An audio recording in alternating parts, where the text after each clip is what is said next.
ये बहुत ही प्राचीन है। लगभग 60-70 साल से यहाँ पे लगातार धुआं चल रहा है।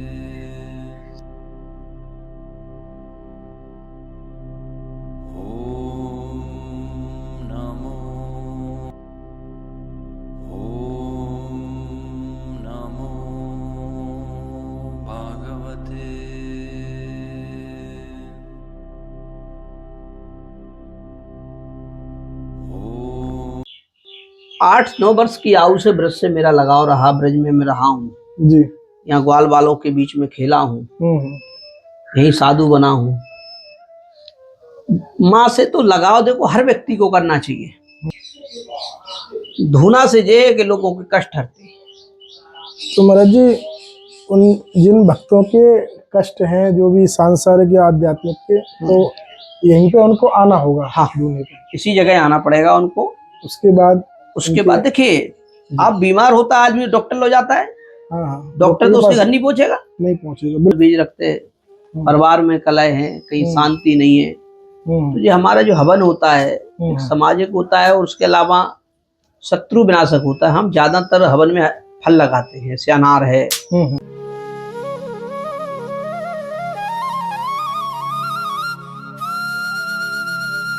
संत मिलन और हरि कथा, तुलसी दुर्लभ दोय। जय जय श्री राधे। आप सभी भक्त वृंदों का एक बार फिर स्वागत है आपके अपने चैनल संत यात्रा में। संतों की कृपा से आपको संत जी के दर्शन हो रहे हैं और मैं आज आपको श्री ब्रज धाम में ही निवास करने वाले एक दिव्य मूर्ति के दर्शन कराने वाला हूं, जो महाराज जी ब्रज में ही निवास करते हैं। और आपको बता दूं कि जैसा कि संत लोग बताते हैं, आप भी सत्संग में सुनते होंगे कि जो पृथ्वी है, जो यहाँ पे जितने भी मानव, जो मनुष्य लोग हैं, ये सब दुखालय है। तो इसी दुखालय में मानव जीवन में अनेकादि कष्ट, शारीरिक, मानसिक, व्यापारिक कष्ट लगे रहते हैं। तो महाराज जी इस ब्रज धाम में लेके, हालांकि ब्रज धाम में ज्ञान, वैराग्य, तप और जो योग वगैरह है, इनकी एंट्री नहीं है, ऐसा संत लोग ही बताते हैं, या फिर कोई सिद्धि की एंट्री नहीं है। लेकिन महाराज जी भगवान की कृपा से, प्रभु की कृपा से ही यहाँ पे एक अद्भुत सिद्धि भी करते हैं और सिद्धि प्राप्त संत है। बहुत ही अद्भुत मूर्ति है और आपके जितने भी मानव जीवन के कष्ट हैं उनका महाराज जी कुछ ना कुछ निवारण करते हैं। आप वीडियो को बिल्कुल भी स्किप ना करें। बहुत ही आनंद में, प्रेम में, भाव में सत्संग आज आपको सुनने को मिलेगा हमारे साथ। आइए। दंडोत महाराज जी। जय जय हो। लेता हूँ। तो जैसा आप सभी भक्तों को मैंने बताया था, महाराज जी ने कृपा की और महाराज जी के श्री चरणों में हम पहुंच गए हैं। और महाराज जी से आज उनका अनुभव, और यहाँ पे महाराज जी कौन इष्ट देव की आप पूजा करते हैं यहाँ पे? देखिए, हमारी जो इष्ट है माँ भगवती बगलामुखी धूना वाली माँ है जी। जे केव वर्षों से अखंड धूना, जैसे कहते हैं ना, अनवरत है। तो अनवरत चलता है जी। और ये हवन हमारा जो यज्ञ होता है, हमारा यज्ञ जो शत्रु विनाशक होता है। शत्रु विनाशक? शत्रु, हाँ। जैसे माँ भगवती के शत्रु बीज रक्त माना गया था, इसी प्रकार से पहले एक बीज रक्त था। आज घर घर में बीज रक्त है, आसपास में बीज रक्त है, परिवार में कलह है, कहीं शांति नहीं है। तो ये हमारा जो हवन होता है एक सामाजिक होता है और उसके अलावा शत्रु विनाशक होता है। हम ज्यादातर हवन में फल लगाते हैं, जैसे अनार है, पपीता है, आपका कोई भी फल है जी। कहते हैं कि फल चढ़ाने से फल मिलता है। मंदिर में गए, जैसे बहुत सारे आपने हवन देखे होंगे, तो हवन में फल चढ़ाते, बोले 5 फल हवन में चढ़ा दो, नारियल की एक आहुति दे दो। तो आहुति तो सबकी लगती है, अलग अलग देवताओं की, अलग अलग देवियों की। हमारा जो मेन कार्य है जी, और मेन माई की कृपा, जगत जननी की, धूनावती की माई की है। माँ बगलामुखी सिद्धपीठ के उससे जे संबंधित है। अच्छा। यहाँ लोग बड़े बड़े दूर से आते हैं, अपनी आशा लेके आते हैं और हम माँ से प्रार्थना, उनके चरणों में जो है नमन बंधन करके ही प्रार्थना करते हैं कि सबकी मनोकामना पूरी जगदम्बा करे। विशेषकर महाराज जी, जैसा आपने बताया कि बगलामुखी माँ की कृपा से ये सब होती हैं, और इसमें जो मुख्यतः जो रहते हैं वो अनार का प्रयोग होता है, वो शत्रु संहारक होता है, इसलिए है महाराज जी। तो विशेषकर महाराज जी जो बहुत से माता बहनें भाइयों के जो प्रश्न रहते हैं, उनका पारिवारिक कष्ट है या शारीरिक कष्ट भी यहाँ पे मतलब समाधान हो जाएगा? होता है, शारीरिक कष्ट? हाँ होता है। देखिए क्या है कि जब एक व्यक्ति के जीवन में ग्रह शत्रु होता है, एक आपने कभी किसी से, आपके चैनल का हम भी कभी जब दर्शन करते हैं, महापुरुषों के दर्शन कर लेते हैं, तो इस माध्यम से हम भी बहुत सारी चीजों को देखते हैं। एक दलुद्ध नारायण होते हैं, जैसे भगवान विष्णु के साड़ू हैं दलुद्ध नारायण। जैसे हर व्यक्ति के एक साली है तो उसके साड़ू जो है कि कोई सेठ बनेंगे, किसी के किसान बनेंगे, तो भगवान नारायण के साड़ू दलुद्ध नारायण है। तो दलुद्ध नारायण भगवान का कोई कभी किसी ने सुना नहीं होगा, इक्का दुक्का व्यक्ति सुना होगा दलुद्ध नारायण का भंडारा कर रहे हैं, क्योंकि वो स्वयं दलुद्दर है। तो जिसके माथे दलुद्दर बैठ जाए वो अपने आप व्यक्ति निलवटा सन्नाटो हो जाए, अपनी व्यवस्थाएं बिगाड़ लेता है जी। तो इसी प्रकार से जीवन में हर व्यक्ति के में दोष में ग्रह दोष है। कहीं मुक्ति दोष होता है, कहीं ग्रह दोष होता है, कहीं भूमि दोष होता है, कहीं अग्नि दोष होता है। दोषों का निवारण नहीं करने से, हवन करने से सारे कष्ट जीवन के कटते हैं। जैसे कोई व्यक्ति बीमार है जी, तो उसको ब्राह्मण लोग जाएंगे, किसी विद्वान लोग जाएंगे, तो वो एक ही बात कहेगा, महामृत्युंजय कराइए जी। भगवान शंकर का महामृत्युंजय कराइए, आपको लाभ मिले। तो वो व्यक्ति महामृत्युंजय कराते हैं, उसका असर भी होता है जी। अकेले उसकी विधि सही तरीके से हो जाए तो उसको 16 आना सही हो जाए जी, 100% सही हो जाए। तो इसी प्रकार से हमारा भी कहना ये होता है कि देखिए जो बुध की ग्रह है, जैसे आज बुधवार का दिन है जी, तो बुधवार का जो दिन होता है वो एक शरीरी जो कष्ट है उसको हरने के लिए बुध बनाया गया है। जिसकी राशि में बुध खराब होगा मंगलवार को, इसको बुधवार को पूजा करेगा। इसी प्रकार से हम तो एक ही बात जानते हैं कि माँ भगवती 10 महाविद्या हैं, 64 योगिनी हैं। उसमें माँ काली भी है, माँ दुर्गा भी है, माँ चामुंडा भी है। सारी देवियों के बाद में एक ही 10 महाविद्या उसको बनाया गया है। उसके माध्यम से अनुष्ठान किया जाता है और उस अनुष्ठान का जो लाभ होता है वो व्यक्तियों के जीवन में एक अच्छी नई ऊर्जा लावे। आज आदमी परेशान क्यों है? कोई ऐसा देश में नहीं, कहीं भी रहे शरीरी कष्ट है, शरीरी व्यवस्था भंग है। चाहे वो किसान आदमी तो फिर भी 1 रुपए की गोली में सही हो जाता होगा। वो जो सक्षम परिवार है, उससे ऊपर सक्षम परिवार है, तो 1 लाख रुपए की दवाई में सही नहीं होता है जी। बिल्कुल। पहले एक शहर में 2-4 हॉस्पिटल मिलते थे, आज एक शहर, छोटा सा शहर है, 10,000 की आबादी है, तो 25 हॉस्पिटल हैं, तो सारे के सारे बेड भरे हैं। कारण क्या है इसका? क्योंकि वो आपे को भूल गए, आपे को भूल गए, वो अपने आप को भूल चुके हैं कि हम क्या हैं। पहले के साधु थे, जंगल में रहते थे, वृक्ष के नीचे भजन करते थे, जो मिल गया वो खा लिया, माधुकरी करके अपना गुजारा करते थे। आज के साधु हैं, आज के आचार हैं, उनकी व्यवस्थाएं हैं, व्यवस्थाओं से फिर वो फेल हो रहे हैं। क्योंकि भगवान कहता है कि ठीक है, तुम जिस दिन संत बने उस दिन तुमने एक संकल्प लिया कि हम भजन करेंगे, भगवान को अच्छे, संसार को अच्छे मार्ग पे भेजेंगे। पता लगा तुमने भजन तो किया, भजन के बदले में तुमने सुविधा मांगी जी। आप तब करिए, हम यहाँ बैठे हैं, हमें गर्मी महसूस हो रही है, बताइए आप बाहर जाइए, टेम्परेचर को देखिए, बहुत गर्मी है हमारे, हमें नहीं लग रही है। हमें पूरे दिन बैठाए रहो, पूरी रात बैठाए रहो, क्योंकि हम उस माँ के चरणों में। महाराज जी, इसमें एक चीज जाननी थी, अभी आप ब्रज धाम में विराजते हैं और बंगलामुखी माँ से कैसे जुड़ा हुआ, कब से मतलब शुरुआत, ऐसा मन में क्या उत्कंठा थी कि माता जी के प्रति इतना झुकाव हो गया महाराज जी? देखिए, मैं वैष्णव हूँ जी जी, और मेरे पूज्य गुरुदेव बाबा रसका पागल जी महाराज वृंदावन वाले, तो 8-9 वर्ष की आयु से ब्रज से मेरा लगाव रहा, ब्रज में मैं रहा हूँ जी। यहाँ ग्वाल बालों के बीच में खेला हूँ, यही साधु बना हूँ। माँ से तो लगाव देखो हर व्यक्ति को करना चाहिए, चाहे वो ब्रज में रहे, चाहे ब्रज के बाहर रहे, चाहे किसी भी तीर्थ में रहे, माँ तो एक लालन पालन का जो है स्वरूप है। माँ की ममता मिलती है, माँ की करुणा मिलती है, उसकी कृपा से हम चलते हैं। अब आपका जो प्रश्न है लगाव का,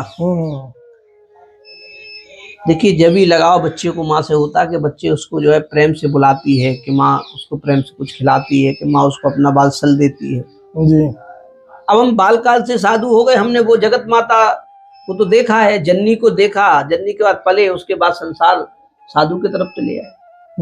अब उस माँ की याद हमें आएगी तो हम किसको पुकारेंगे?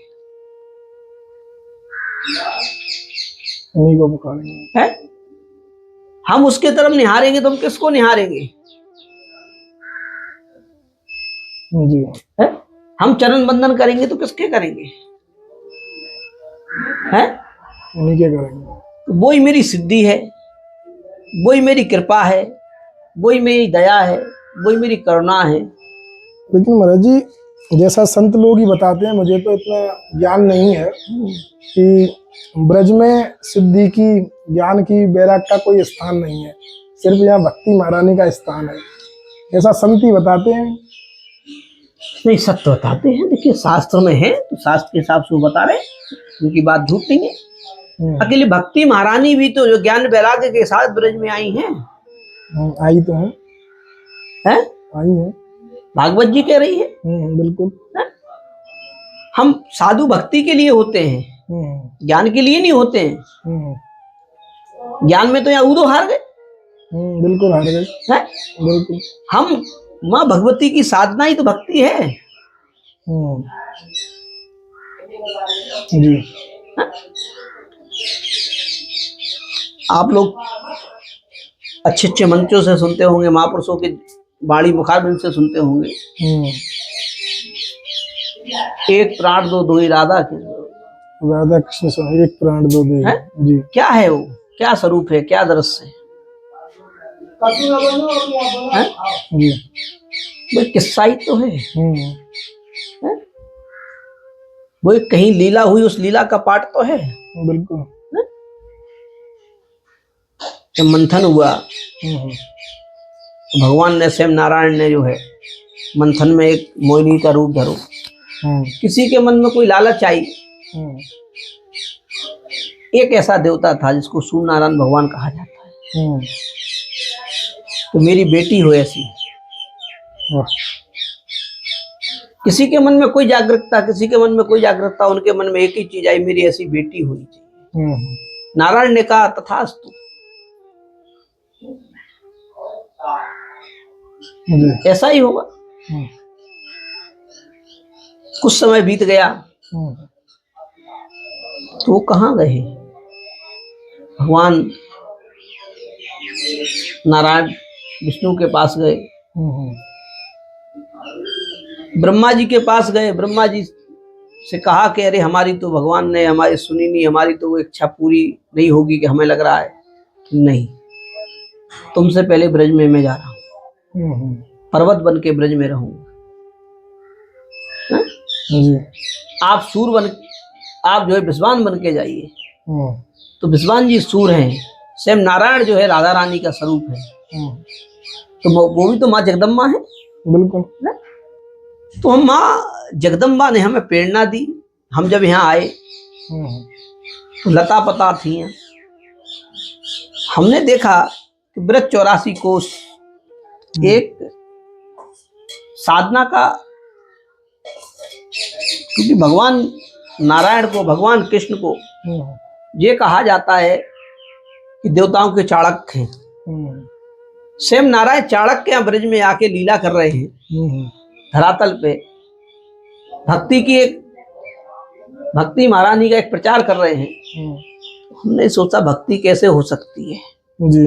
भक्ति जब हो सकती है कि समाज की सेवा हो, पक्षियों की सेवा हो, वो जहां शांति मिल जाए वही भजन है, वही साधन है। इनसे माँ की कृपा ऐसी होगी, इनके चरण पकड़ लिए, इनने अब हमको जो है, हम इनके दास हैं। धुना से जे के लोगों के कष्ट हरते। तो महाराज जी, उन जिन भक्तों के कष्ट हैं, जो भी सांसारिक या आध्यात्मिक के, तो यहीं पे उनको आना होगा। हाँ, ढूंढने पे इसी जगह आना पड़ेगा उनको। उसके बाद देखिए, आप बीमार होता है आदमी, डॉक्टर लो जाता है। हाँ, डॉक्टर तो उसके घर नहीं पहुंचेगा, नहीं पहुंचेगा, बिल्कुल है? महाराज जी। हाँ, मैं बाधा के साथ कह सकता हूँ माँ भगवती के चरण में बैठ के जी, कि जिसको कहीं कोई चीज का उपाय नहीं मिलेगा वो उसके चरणों में जरूर मिल जाएगा माई के। वाह। आप इतिहास को उठाइए, राजा महाराजाओं ने हजार हजार एकड़ जमीनें दान करी संतों को, धूना के तप से करी। जी। तो आज हम कहते हैं सारे लोगों से, संतों से, महापुरुषों से, उनके चरणों में वंदन करते हैं, नमन करते हैं कि अपनी पद्धति। देखिए, हर प्रोजेक्ट की फैक्ट्री है, संतों की फैक्ट्री बंद हो जाएगी कुछ दिन में। जी। चोरी करना पसंद कर लेंगे, अकेले संत बनना पसंद नहीं कर रहे हैं। वो कर रहे तो उनको व्यवस्था चाहिए। अरे संत की कोई व्यवस्था नहीं है। संत की व्यवस्था एक है कि खाली भजन करो, भोजन करो, गाओ नित्य कला। ब्रज में आए हो तो सब में बड़ो। देखिए, हमारे महापुरुष संत ज्ञा प्रसाद जी महाराज हुए जी, माधोकरी एक दिना करते थे, 8 दिना तक चलाते थे। हैं? संत उड़िया बाबा हुए, हैं? संत हरिबोल बाबा हुए। तो यही प्रार्थना करते हैं कि मैं आपसे कहता हूं कि देखिए, जो भी कष्ट है, कष्ट कुछ नहीं, कष्ट बिस्तर पे होता है, और बिस्तर के बाहर जाके कोई कष्ट नहीं होता दुनिया में। बिल्कुल महाराज। क्योंकि फर्क समझने का है, फर्क व्यवस्था का है, फर्क तालमेल का है, फर्क विद्याओं का नहीं है, फर्क वाणी का है और नेत्रों का है।